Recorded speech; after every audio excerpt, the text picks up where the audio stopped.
What's going on, motivators? We got another video. We got to talk about Iran executing more of its own people. Let's get into this. 20 Iranian courts have sentenced 4 more people to death over January's protests in Iran, including the first woman set for execution.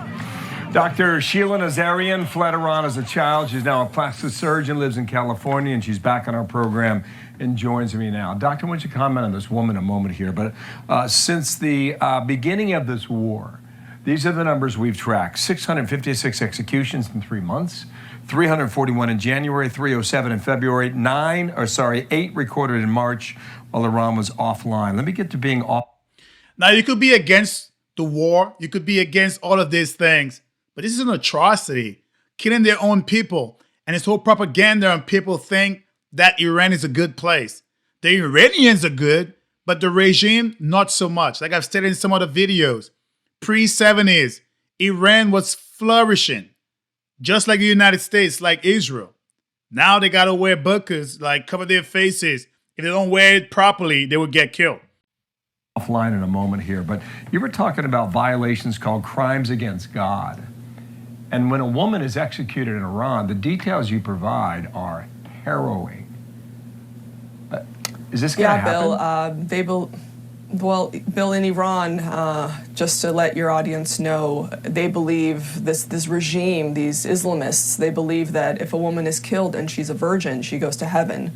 So what they do is they will gang rape her before they execute her. In a little cushy couch on a podcast with her hair slicked back, talking about how could anyone vote for Donald Trump. Well, you know, Kamala Harris posted on X yesterday that this is a war of choice, and Donald Trump is the only one helping these people in Iran. So Elizabeth Banks, this woman, Bita, is about to be gang raped and publicly executed, and so are 3 more women. And they have been doing this to many young people. Every single day, 1 or 2 public executions. So you're sitting there on your cushy couch talking about... I mean, just thinking about it and hearing that, we have a war going on, but yet the country is still doing some heinous stuff, especially to the women.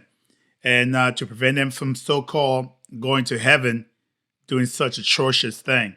I mean, that's insane. Democrats are still doubling down on their desire to see Iran win this conflict. Virginia Senator Mark Warner is now suggesting that America's the bad guy here.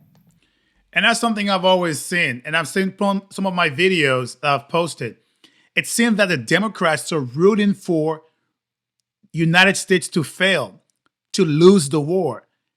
I mean, they may not say this in exact words, but the actions they're playing, it seems very curious. Like they almost want the United States to fail because of their hatred for Donald Trump. Make those things make sense. In so many ways, 46 days in, America is less strong, and the Iranian regime, which is, by the way, more radical than it was before. How could you say America is the bad one here, or we're losing? We have lost more vessels and aircraft in training scenarios versus in combat with Iran right now. Training. The idea of saying that America is in a bad place, in a worse position right now, is a farcical comment. It doesn't make any sense. Iran's entire navy is done. Their air force is gone.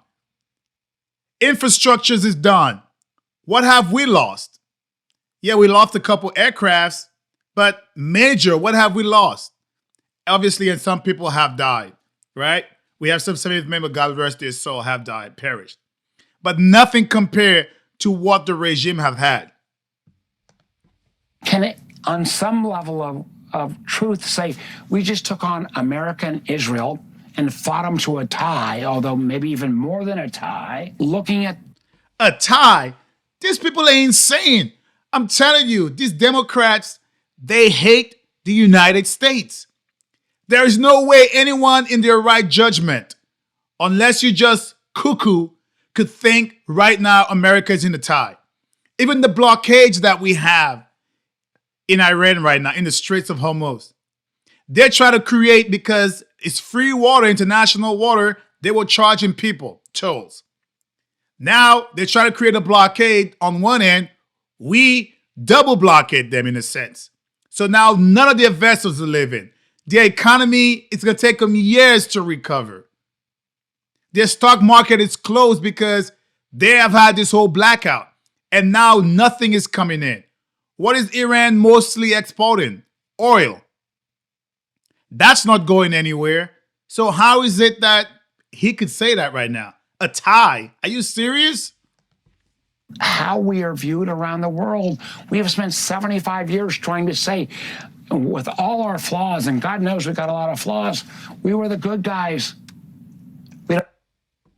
Yeah, but again, going back to that, a half of it is the people that we so-called allies are not pulling their weight, right? I've prefaced this numerous times. When the United States are the ones who's on the sideline and the allies need help, they quickly call, and United States comes whichever that they need, right? Whether it be money, whether it be vessels, whether it be equipment or ammunition. We call them to just use certain aspects of their areas. Base, runway, docking areas. They said no. Kamala Harris, you claim to be a feminist. You claim to be a humanitarian. Where are you when the women need you? You're a fake. You are a hypocrite. You are of no help to anyone.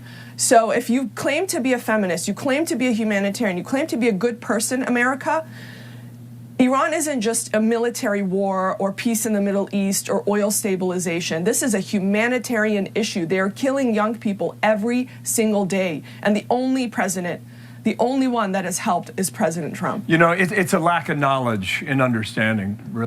I would say it's more of a lack of knowledge. It's just pure ignorance. A lot of people do not know how the Middle East came to be. They plain and simple do not know.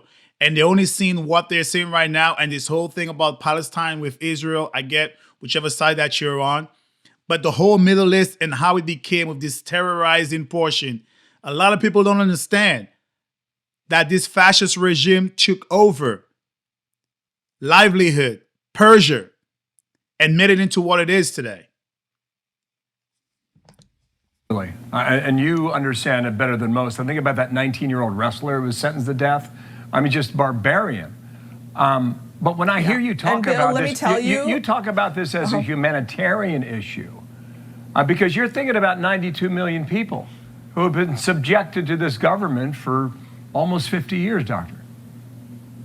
Yeah, the reason why my family escaped Iran on the back of a pickup truck while the Iranian border police was shooting at us to not escape is because they put my father on a kill list because he was the chief medical officer, a physician affiliated with the Shah's hospital.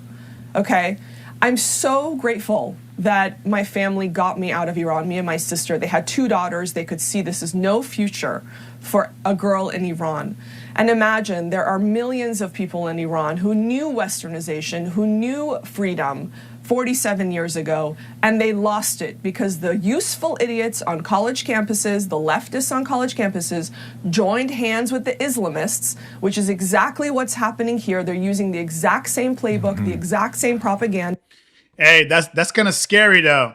It's just saying the same notion as what happened in Iran, and we're seeing the same playbook in the United States with the useful idiots, right?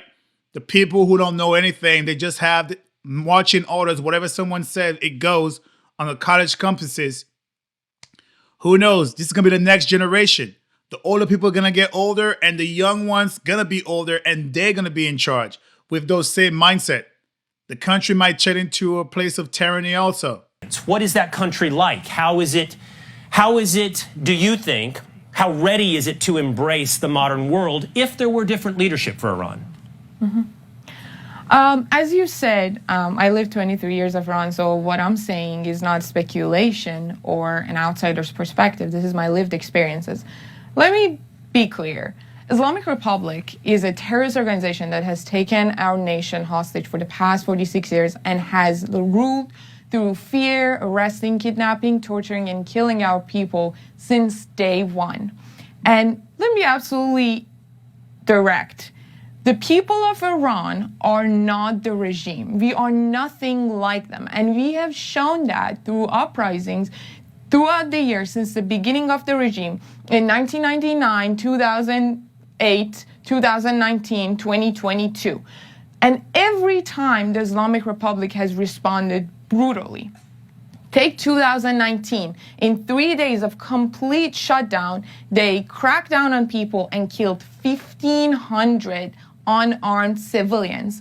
Is it your sense that the population, while perhaps, to your point, a majority are unified, is opposed to the Ayatollah, they're ready to come together in some sense of coalesced government? Or are there tensions inside the population that could be unleashed if you take away even an oppressive controlling mechanism like the Ayatollah?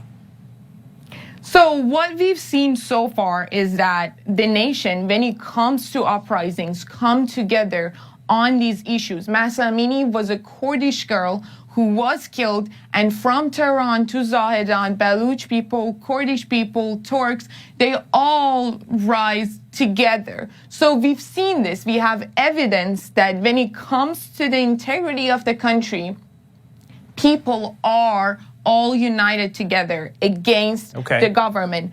Today, there was a near total communication blackout across the country, and more than 1,000 people have been killed since the start of the war. For more than 10 years, I've been in touch with a woman inside Iran who asked us not to use her name. She told us, after the explosion of the oil depot near my house, I watched my neighborhood and house burn down and spent the night on the street. Despite losing her home, she says everyone in Iran rejoiced over Khamenei's death, especially families whose children were killed in protests in the last 2 months. They can no longer bear the grief. All right, when it's all said and done, we see what's going on. There's a lot of craziness, this regime, but they're still in power right now somewhat, that they're still causing more atrocity to their own people. Their own people. This is what I'm talking about in the United States. You can still protest, as long as you're not impeding on any government function. Do your thing, and this is a freedom that we have in the United States. In Iran, you don't have that freedom. A lot of people are getting killed because of it. Anyway, let me know what you think. All right, motivators, if you enjoy what you've seen and heard, please like, comment, subscribe, and share a Black veteran's perspective. Stay motivated.